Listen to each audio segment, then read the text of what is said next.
Uncle, कर दिया ना नुकसान। अब देखना, आप घर जाना जरा। आपके बेटे ने आपको इतना सुनाना है ना आज, जिसकी कोई लिमिट नहीं, क्योंकि आपने इतना बड़ा जो नुकसान कर दिया उसका। उसकी फेवरेट बाइक होगी ये। इतनी हैवी बाइक लेकर के आप निकले ही क्यों अंकल? देखना, हो गया ना नुकसान।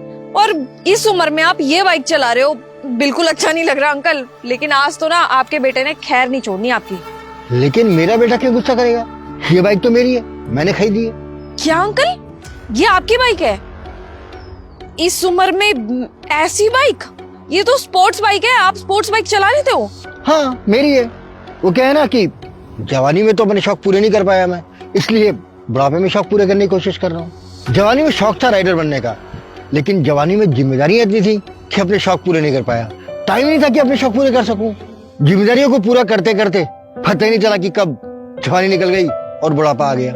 इसीलिए अब समय मिला है तो अपने शौक पूरा करने की कोशिश कर रहा हूँ। सही है, पर अंकल जी आपने बाइक ले तो ली, और अब ये बाइक जैसे गिर गई है, मुझे लगता नहीं आप उठा पाओगे। एक बार उठा करके तो दिखाओ। यही तो दिक्कत है बेटा, कि शौक शौक में बाइक तो खरीद ली, लेकिन ना हाथों में ताकत बची ना पैरों में किस बाइक को संभाल सकूं। बिल्कुल सही अंकल जी, आपको पता है सही समय पे सही चीजें ही अच्छी लगती है। अब बुढ़ापे में ये जवानी वाले शौक रखोगे तो कहाँ से पूरे होंगे?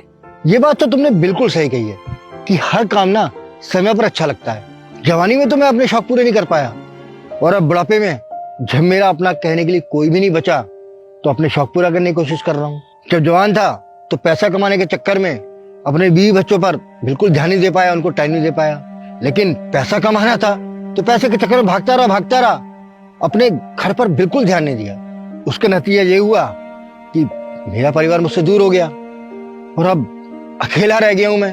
तो अब दिमाग है उल्टा सीधा सोचता रहता है जवानी के बारे में। तो जवानी के शौक याद आते हैं तो उन्हीं को पूरा करने की कोशिश कर रहा हूँ। आज पैसा तो बहुत है मेरे पास, लेकिन अपना कहने के लिए कोई नहीं है। मेरे परिवार मेरी कदर भी नहीं करता और मुझसे बात भी नहीं करता, तो अकेला क्या करूं? और मैं ये नहीं कह रहा कि मेरे बीवी बच्चों की कोई गलती है, उनकी कोई गलती नहीं है। गलती तो मेरी है कि जब उन्हें मुझे समय देना चाहिए था नहीं दिया, तो आज मैं अपनी गलती के साथ भुगत रहा हूँ। बिल्कुल सही कहा अंकल आपने। इंसान सिर्फ सारी जिंदगी पैसा कमाने के बारे में ही सोचता रहता है, और जब उसके पास पैसा आ जाता है तब उम्र नहीं रहती है। फिर वो अपने शौक कैसे पूरा करेगा, क्योंकि तब तक तो हिम्मत ही नहीं रहती। बेटा बात तो आपकी बिल्कुल सही है, लेकिन एक बात बोलूं, तुम भी तो वही सब कर रही हो जो जवानी में मैंने किया था। क्या अंकल, मतलब बेटा तुम भी तो अपने परिवार पर ध्यान नहीं दे रही, जैसे कभी मैंने नहीं दिया था। तुम भी तो पैसों के पीछे भाग रही हो। अंकिता मेरी बात तो सुन लो यार। अंकिता सुनो तो सही। अरे राहुल, क्या ड्रामे है तुम्हारे सुबह सुबह? मेरे को चुपचाप ऑफिस क्यों नहीं जाने दे रहे हो? क्यों पीछे पड़े हो मेरे? यार तुम्हें तो पता है ना, आज मैंने बच्चों को बोल दिया था कि मम्मी पापा आज तुम्हें मूवी दिखाने ले जाएंगे, और तुम जा रही हो ऑफिस।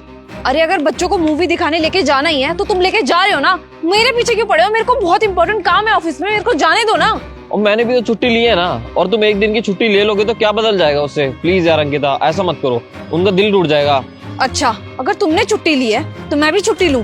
मेरे पास ना इतना फालतू का टाइम नहीं है कि मैं इन सब चीजों में वेस्ट करूं। और मैं ये सब मेहनत क्यों कर रही हूँ? अपने बच्चों के अच्छे फ्यूचर के लिए ना, तो मेरे को करने दो। और तुम लेके जा रहे हो, तुम जाओ या मैं जाऊं, तो बात एक ही है ना। देखो अंकिता, वो मेरे बच्चे नहीं है, तुम्हारे भी है। मैं कोई आया नहीं हूँ तो मैं ही उनके पीछे पड़ा रहूंगा। जितनी मेरी रिस्पॉन्सिबिलिटी है ना, उतनी तुम्हारी भी है, ये मत भूलो तुम। ठीक है, अगर तुम्हें उनको लेके जाना है तो लेके जाओ, नहीं लेके जाना तो मत लेके जाओ। लेकिन मुझे ना मेरे काम पे जाने दो। मेरे को ऑफिस पहुंचना ना बहुत ज्यादा इंपॉर्टेंट है। मेरे पीछे मत पड़ो, क्योंकि मैं ऑफिस ही जाऊंगी। तुम्हें लेके जाना हो बच्चों को मूवी देखने तो लेके जाओ, मेरे पास इतना फालतू का टाइम नहीं है। और प्लीज मेरे को इस बार मत टोकना, क्योंकि मैं नहीं रुकूंगी। अंकिता ये क्या है? ये क्या नॉनसेंस डाल रखा है तुमने इसमें? मेरे आज इतने इंपॉर्टेंट क्लाइंट आने वाले हैं और मैं उनको ये दिखाऊं? ये क्या मजाक कर रखा है तुमने? तुम्हें मैंने 20 दिन पहले बोल दिया था कि मेरे को ये फाइल बिल्कुल अच्छे से रेडी मिलनी चाहिए, और तुमने ये फाइल रेडी कर रखी है। मैं ये दिखाऊं उनको आगे? बेइज्जती करवाओगे क्या तुम मेरी? Sorry ma'am. तुम्हारी सॉरी का अचार डालूं क्या मैं? इसको ठीक करके लेके आओ। जी मैम। क्या यार, ना तुम अपने बच्चों पर ध्यान दे पा रही हो, ना अपने पति को टाइम दे पा रही हो, तो क्या होगा? तुम्हारे साथ भी वही होगा जो आज मेरे साथ हो रहा है, और कल को तुम्हारा पति और तुम्हारे बच्चे ही तुमसे दूर हो जाएंगे। जैसे आज मैं अकेला हूँ, तुम भी अकेली हो जाओगी, और उसके बाद तुम भी क्या करोगी? मैं इतना अकेली बैठकर ऐसे ही अपने शौक पूरे करने की कोशिश करोगी जवानी के, क्योंकि अभी अपने शौक पूरा करने के लिए भी तुम्हारे पास टाइम नहीं है। तुम्हारा टाइम तो सिर्फ पैसा कमाने में खर्च हो रहा है। और तुमने आज एक और गलती भी तो की, अपने जूनियर एम्प्लॉय को बेवजह डांट दिया। अरे उसका क्या कसूर था, वो अपनी ड्यूटी तो कर रहा था, लेकिन जिस तरह से तुमने बात की उससे बदतमीजी से, क्या वो सही था? अरे आपके नीचे कोई भी काम करता है तो वो इंसान ही ना। और अगर उससे कोई गलती हो भी गई तो इस तरह उसकी बेइज्जती नहीं करोगे ना आप। और अगर आप डांटने की जगह उसे प्यार से समझाते कि उसने क्या गलती की है, तो दुगनी मेहनत से आपके लिए काम करता। लेकिन नहीं, आपने उसको नीचा दिखाने की कोशिश की। आपने अपने घर का गुस्सा अपने बेचारे एम्प्लॉय पर निकाल दिया। आप खुद सोचो, क्या सही किया आपने? और वैसा ही आपने अपने पति के साथ किया। आपके पति ने टाइम ही तो मांगा था अपने लिए और अपने बच्चों के लिए, लेकिन तुमने टाइम नहीं दिया, पैसों को महत्व दिया कि नहीं मुझे पैसा कमाना है। यानी कि परिवार की जरूरतों का तुम्हें बिल्कुल ख्याल नहीं है। और बेटा एक बात ध्यान रखना कि समय ना रेत की तरह हाथों से फिसल जाता है, और जब समय हाथ से निकल जाता है ना तब बहुत पछतावा होता है। तब पता चलता है कि जिस पैसे के लिए हम भाग रहे थे वो हमारे किसी काम का नहीं। आपने सही कहा अंकल।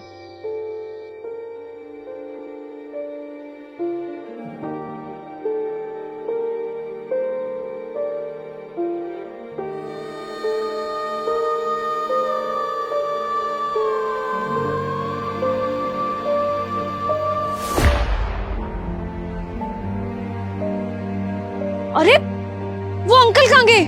और वो बाइक जो यहाँ पे गिरी हुई थी, ऐसा कैसे हो सकता है?